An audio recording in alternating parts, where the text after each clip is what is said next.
Windows has grown heavier over time and consumed more RAM and storage space due to aggressive service monetization, AI and cloud integrations, and bundled third-party apps pre-installed by the manufacturers, which have frustrated users. In this video, we will explain why this bloatware happens and whether it can be removed. Because of background services, heavier animations, and transparency effects in the updated user interface, Windows 11 generally uses more disk space and RAM than Windows 10. Many pre-installed bloatware, including both third-party apps installed by the manufacturers, like McAfee Antivirus, and Microsoft apps you don't use, like Copilot, OneDrive, and Microsoft 365, can be removed in the system settings. But you may need to remove them again after updating your system, because future system updates will often bring back removed Microsoft apps. Third-party installation images, like Tiny11, can strip out bloatware by removing pre-installed apps, telemetry, and system requirements to create a slimmed-down operating system. It keeps only core utilities like the Microsoft Store, Calculator, Notepad, Paint, and Windows Security. And it can lower the RAM and disk space usage a lot. When a brand new version of Tiny11, such as a newer 2.6H2 revision releases, you generally have to back up your data and perform a clean install of the new ISO rather than upgrading in place. The main culprit behind modern Windows 11 becoming so bloated isn't that rendering a desktop has gotten harder. It's the relentless push for background services. Microsoft has heavily integrated local AI features like Copilot, constant cloud synchronization, news feeds, widget boards, and aggressive telemetry that tracks your typing habits and app usage. These features run as separate, permanent background processes.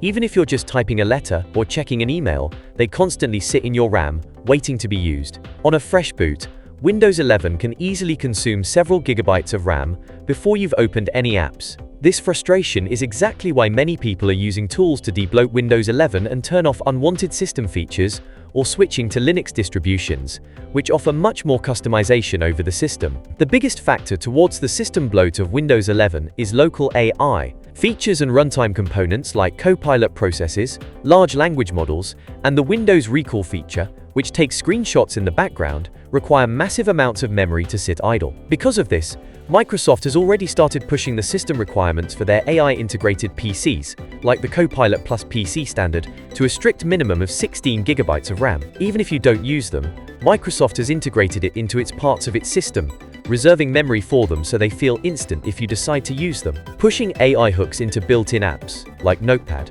Paint, Photos, and the snipping tool, turns simple utilities into heavy packages, and feel more like a baseline expectation rather than an optional add-on. This has led to user backlash, which has prompted Microsoft to scale back aggressive AI integrations and reevaluate system bloat. You may have also noticed an increase in the number of ads and suggested apps in the Start menu. Windows 11 behaves less like a local tool and more like a monetization and advertising platform.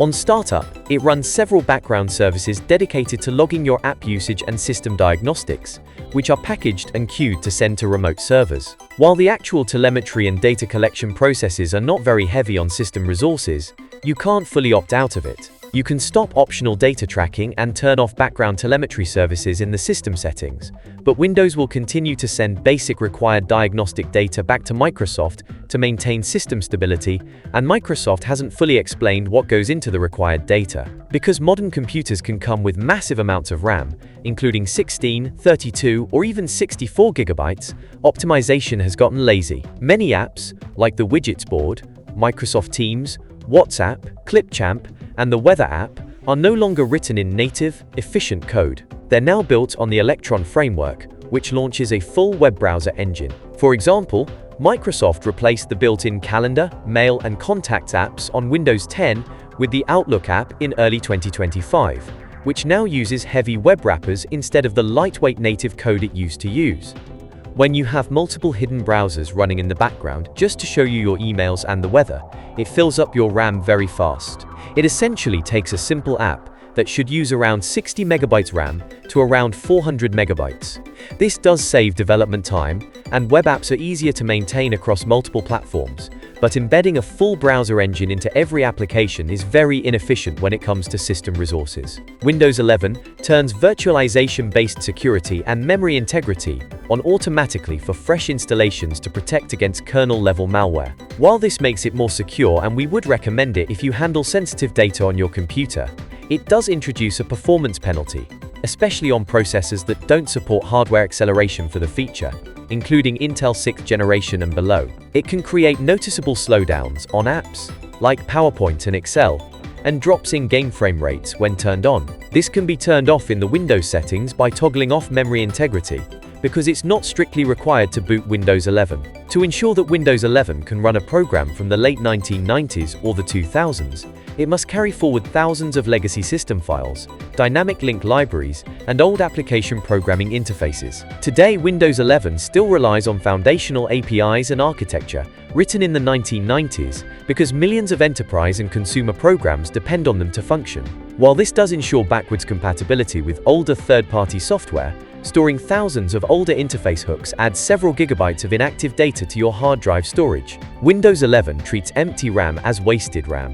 To make the system feel faster, Windows 11 preloads apps and caches data more eagerly into system memory. The background tool essentially learns which apps you use the most and loads them into your RAM. While this can make apps load instantly when you click them, this aggressive preloading can cause a shortage of free memory, leading to slowdowns. The tech industry likes to push the illusion that 8 GB of RAM is completely obsolete, and that basic computing now requires absurd local hardware baselines, like 16 to 32 GB of RAM and a neural processing unit just to render a desktop, open a few tabs in a web browser, and check your emails. Heavy tasks, like 4K video editing, modern 3D gaming, or running a lot of intensive apps at once may require 16 to 32 GB of RAM, but in reality, the actual pixels and text on your screen don't require more processing power today than they did 10 years ago. The tracking, advertising scripts, and AI features do. When a corporate post says that 16 GB is recommended for basic use,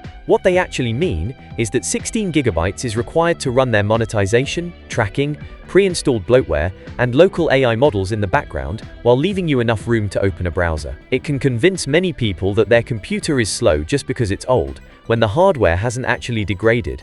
The software has just become bloated and unoptimized. Debloating your system by removing apps you don't use, or considering alternative installations which remove bloat, like Tiny11, can significantly reduce RAM usage. If you want to stay up to date with more insightful content like this, then don't forget to like, share, and subscribe. To receive notifications whenever our channel posts new content, you can also click on the bell icon.